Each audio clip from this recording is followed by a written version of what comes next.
Baik, untuk pembicara kedua, ini yang kami sucikan, kami hormati Ida Pandita Empu Acarya Jaya Daksa Wedananda dengan topik arahan sastra agama terkait perubahan budaya beragama di Bali. Mohon pihak panitia, mohon di-share PowerPoint beliau. Ya, terima kasih. PowerPoint itu bukan itu Word-nya ya. Tidak para pandita Rake sekaligus juga Rai di sini yang kami wangikan. Juga Bapak Ketua Umum yang Ketua Umum Mahagotra Pusat, Ketua Sabawalake Jeromangku Sulase dan yang mewakili Bapak Rektor Stikom Bali ya. Arahan sastra terkait perubahan budaya ini yang diberikan kepada kami topiknya. Jadi saya mulai dengan satu kutipan dari Kekawin Ramayana ya. Slide kedua ya berikutnya ya itu dah. Ya. Dalam Kekawin Ramayana ini populer sekali di Sarga 24 Wirama 89. Saka nikang rat kita yan wenang manut. Kalau bisa ikutilah perkembangan zaman begitu. Jangan kita ketinggalan tahun Saka itu bagaimana peredarannya diikuti. Sekarang sudah zaman teknologi canggih, ikuti teknologi ini, jangan kita ketinggalan. Manu pedes priyata rumak saya. Ajaran Manu, Manawa Dharma Sastra, ajaran agama, petunjuk-petunjuk hidup, itu semua pegang, itu semua menjadi pedoman arahan kita. Saya nikang papape, lenyap semua penderitaan, nahan prayojana, itu yang menjadi tujuan hidup kita. Jana anuraga tuin kepangguh. Ini masyarakat sejahtera dan yang adil dan sebagainya semua akan dapat dijumpai. Ini kekawin yang sangat populer sekali di Bali, Kekawin Ramayana yang ditulis pada abad ke-8 dan merupakan kekawin tertua di Jawa Tengah dari zaman Balitung, Dyah Balitung, warga dari dinasti Sanjaya Wangsa yang kemudian dibawa ke Bali. Jadi ketika Hindu masuk ke Indonesia, ya, slide berikutnya, sebenarnya punya jasa besar sekali Hindu Indonesia ini. Ya, apa jasanya? Mengantarkan bangsa Indonesia dari prasejarah, dari kegelapan sejarah menjadi melek sejarah. Kenapa? Karena sejarah dimulai dari tulisan. Dan tulisan tertua terdapat di Kalimantan Timur, Kutai, yang dikenal dengan tiang batu Yupa. Ya, yang diduga berasal dari 400 Masehi dengan huruf Palawa, bahasanya Sanskerta. Jadi raja yang disebut di sana adalah Mulawarman sebagai Wangsakartenya, sedangkan ayahnya Ansuman Aswawarman dan kakeknya Kudungga yang diduga orang asli Kalimantan ini. Ya, lebih lanjut. Setelah agama Hindu masuk ke Indonesia dan khususnya ke Bali, bahkan di Bali abad ke-8 prasasti tertua yang disebut prasasti Singamandawa, dari bahasanya dilihat tahun sakanya tidak ada, tapi menyebutkan keraton Singamandawa. Itu sesuatu yang luar biasa juga di Bali, ditemukan di Blanjong, yaitu prasasti bilingual. Hurufnya Palawa, bahasanya Bali kuno, hurufnya Bali kuno, bahasanya Sanskerta. Ini menunjukkan orang Bali atau orang Bali bersentuhan dengan orang asing sudah mempunyai kemampuan yang luar biasa untuk berinteraksi begitu. Jadi unsur budaya asli dipengaruhi oleh budaya Hindu yang datang. Jadi agama dan budaya Hindu. Mulai apa? Dilihat dari 7 unsur kebudayaan yang diintrodusir oleh Klukon dan diterima oleh Kuncharaningrat. Bahasa. Pada mulanya bahasa Bali atau Bali kuno, ya, Yumu maka tahu begitu. Dengan ini diberitahukan, ya. Yang pertama datang malah Empu Semeru, kemudian berikutnya Empu Gane, yang ketiga baru Empu Agenijaya, yang keempat Empu Kuturan, dan Empu Bradah hanya datang ke Bali berapa kali. Terakhir meminta Putra Airlangga supaya dijadikan raja di Bali, tapi beliau ditolak. Lanjut, setelah bahasa, sistem pengetahuan. Apa? Aste Kosale, Kosali, Aste Bumi, dan sebagainya, semua diatur. Yang ketiga, organisasi sosial. Subak segala memang orang Bali sudah pintar, tapi dimasukkan unsur ketuhanan di sana. Ada Betara Ulun Suwi segala, ada Bedugul segala, semua itu. Sistem peralatan pertanian kita juga sistem mata pencaharian tadi. Pertanian semua dikaitkan dengan dengan yang widi, dengan Tuhan. Karena apa? Muncul di sistem religi nanti. Dan nampaknya sampai sekarang. Jadi kalau mau nyopir mobil, ngambil dulu canang, ayabang di depan setir, atau mau jadi nelayan berangkat ke laut, apa saja semua selalu orang mendekatkan diri dengan Tuhan dalam sistem pencaharian. Kemudian sistem religi yang pada mulanya agama seperti disampaikan oleh Rake tadi, Ida Acarya, sebagai animisme, dinamisme, dan seterusnya itu mengalami pemuliaan ketika agama Hindu masuk ke Bali. Contoh Giri Tolangkir, dulu Gunung Tolangkir orang yang menjulang tinggi artinya.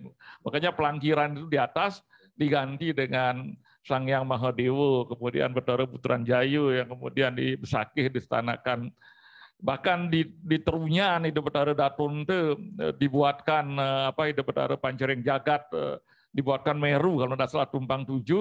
Kemudian ada upacara khusus Abhiseka Nyiramang kalau kita di masyarakat umum, dengan bedak memakai warna kuning seperti di India itu, rupanya sampai sekarang masih dipertahankan. Bahkan dalam prasasti Terunyan disebutkan Mahayu-hayu di Maha Mage Nawami. Dr. Goris menyebut perayaan Mage Maha Nawami, tidak dijelaskan perayaan apa. Saya menemukan dari bukunya Dubois, seorang pastor yang pertama datang menggali India, itu ternyata Durga Puja. Durga Puja itu galungan. Jadi galungan di India juga dirayakan 2 kali. Pertama adalah Ramanawami, kemudian Wijaya Dasami. Jadi setahun 2 kali perayaannya, dan di Indonesia kebetulan memiliki setahun masa istilahnya, 6 bulan sekali peredaran berdasarkan pabukon, maka diterima dengan mudah. Jadi ketika agama Hindu masuk ke Indonesia, khususnya ke Bali, tidak ada masalah, karena apa yang masuk itu sudah memang ada, tinggal dimuliakan saja. Pemujaan leluhur, dalam Weda banyak sekali sukta-sukta tentang leluhur. Demikian tiba di Bali, memang orang Bali menyembah leluhur, ya langsung masuk diterima begitu. Jadi tidak lagi menimbulkan cultural shock begitu, shock budaya begitu, tidak. Kesenian zaman abad ke-8 itu sudah sebelum Ramayana ditulis, malah sudah ada Mahabharata, sudah ditulis dalam prasasti, adanya cerita Bima Kumara ketika Bima anak-anak, cerita Kicaka dan sebagainya. Kemudian Ramayana ditulis, berarti sudah zaman dulu sudah mengenal. Nah kalau di India ada Ramlila, sejenis teater Arja, kalau kita di Bali juga kita kenal berbagai bentuk kesenian, dan kesenian Bali banyak mendapat pengaruh dari luar. Pertama misalnya tentang busana, Prade itu ada pakaian dari Cina datanya, kalau kita nonton film-film Cina yang klasik, seperti halnya di Bali, Gambuh dan sebagainya. Kemudian barongsai di Bali tidak barongsai langsung, tapi Bali punya kreasi sendiri. Kemudian patre ukiran daun-daun, ada patre Belanda, pengaruh Belanda, patre Mesir, pengaruh Arab, patre Cina. Tapi Bali juga punya patre Bali dan patre Sari, ukiran-ukiran khas Bali. Itu kehebatan daripada leluhur kita di masa lalu, mentransfer apa yang mereka terima. Jadi perkembangan agama Hindu pada masa Jawa kuno di Bali, saya katakan Jawa kuno di Bali pada masa Empu Kuturan lebih tepat gitu. Beliau disebut Mahasenapati, jadi sebagai Perdana Menteri mendampingi Raja Dharma Udayana. Tadi sudah katakan kelima pendeta ini yang menurunkan masyarakat Bali. Jadi Empu Geni Jaya menurunkan sanak Saptarsi, Saptarsi itu banyak sekali keturunannya. Kemudian Empu Semeru beliau mengangkat putra Dharma, anak angkat dari mungkin penduduk asli yang dijadikan semeton kayu selam. Kemudian Empu Gane beliau memang brahmacari, tidak punya istri. Beliau di Gel-Gel jauh sebelum dinasti Majapahit datang ke Gel-Gel. Di Gel-Gel sebenarnya asram daripada Empu Gane begitu. Ketika Samprangan Raja Adipati Samprangan Sri Kesni Pakistan kewalahan menghadapi pemberontakan di pegunungan di daerah Kintamani, dikirim pasukan Gel-Gel dan pedang Subadra selama 4 bulan menungguin orang-orang penduduk asli di sana sampai ngambil istri dari sana, baru Bali bisa ditundukkan. Bahkan Gajah Mada datang ke Bali. Nah, situasi di Samprangan mungkin tidak pas pada waktu itu, akhirnya supaya Bali aman, kerajaan dipindahkan ke pusatnya ke Gel-Gel di tempat asramnya Ida Betara Empu Gane yang pernah dipelihara oleh Empu Pastike dan dilanjutkan oleh Ki Patih Wulung. Ki Patih Wulung ini adalah Perdana Menteri zaman Masula Masuli, zaman Bedahulu, Raja Bali kuno terakhir, dan menjadi Perdana Menteri juga pada zaman Majapahit. Ketika Raja Samprangan itu beliau pada zaman Orde Lama beliau Perdana Menteri, Orde Baru juga Perdana Menteri kalau kita bandingkan begitu.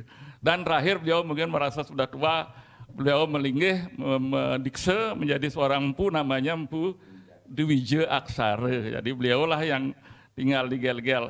Nah, Gel-Gel akhirnya jadi pusat kerajaan di peseraman beliau. Sayangnya Linggih Empu Gane di Jawa Tengah di Linggiang berupa Meru Tumbang Tiga. Ternyata warga Bali, warga Pasak terutama hanya sembahyang di Jawa Tengah aja, tidak mau ke Jeruan. Akhirnya pindahkan lagi ke Jeruan. Begitu Jeruan tidak ada tempat, akhirnya menghadap ke selatan di berdasar Gel-Gel. Informasi terakhir katanya memang tidak ada Linggih Empu Gane di sana. Kembali lagi. Itulah sudah dihapus jejak Empu Gane, disebut ketua seksi pengerahan tenaga begitu, kalau pengerahan massa begitu. Waduh, kita sedih sekali mendengar kalau kebenaran buku itu gitu. Kemudian kita lanjut saja zaman Kelungkung segala, zaman kolonial Belanda. Nah, ini sudah tadi disampaikan oleh beliau Ide Arcadio bahwa Bali dijadikan modal budaya dengan biaya oleh kapitalisme dan memang datang akibatnya apa, Bali juga terkenal seluruh dunia dan ada dampaknya. Bali mengalami pencerahan, ukiran-ukiran, pakaian-pakaian tari-tari dan sampai zaman kemerdekaan. Nah, menjelang kemerdekaan generasi muda Bali, generasi muda Hindu sudah mulai melihat agamanya begitu. Lahirlah Surya Kante segala sampai yang terakhir tahun 1951 dihapuskan hukum Asupundung dan Nanglangkahi Karangulu karena sadar sekali pada generasi muda Hindu zaman itu bahwa agama Hindu disimpangkan, diselewengkan sama dengan warna menjadi kasta dan terusnya yang dampaknya sampai sekarang begitu. Jadi kemudian setelah kemerdekaan tanggal 23 Februari 1957 lahirlah Parisade Dharma Hindu Bali, sedangkan Mahagotra Pasak sendiri lahir pada 17 April tahun 52. Bisa dibayangkan sekian tahun kita lebih dulu bikin organisasi daripada Parisade sendiri begitu. Namun dampak daripada penyimpangan-penyimpangan agama terus diluruskan pada Pesamuan Agung terakhir tahun 2002 di Mataram, lahir Bisama Caturwarna. Jadi tidak lagi kasta, setiap orang punya hak pemilih, pilihannya sesuai dengan kepribadian.